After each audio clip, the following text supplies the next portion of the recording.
It's been a logistical nightmare for local motor manufacturers. Supply chains are being bogged down due to transport backlogs. The power crisis is an added strain.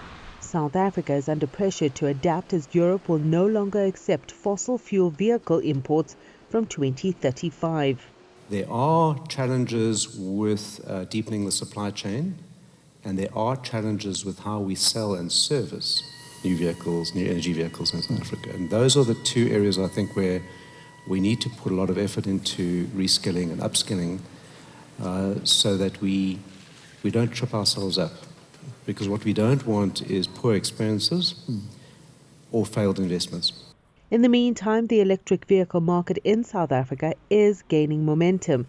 According to recent stats, new energy finance grew by 43% in 2020.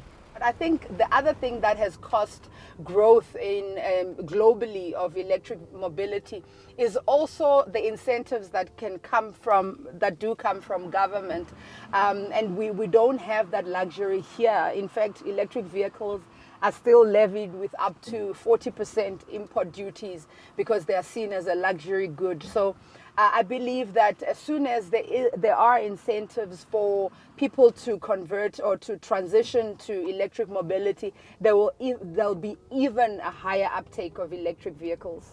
The growth of charging stations for electric vehicles in South Africa has been relatively slow compared to other developed countries.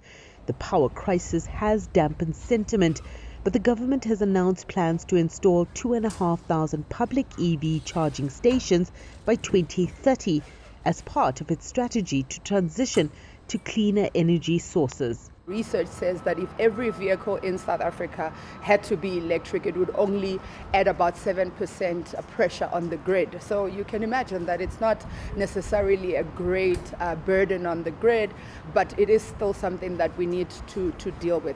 For the last 2 years that we've been running these in South Africa, we've had 100% operational uptime, even when the load shedding was at its worst. We currently have, it's about 5 or 6 vehicles per charging point in South Africa. In Europe, it's 26 vehicles per public charging point. We've got to have a very broad scale charging infrastructure to make battery electric vehicles viable for the mass market. It's estimated that new energy vehicles will account for 54% of sales worldwide by 2040.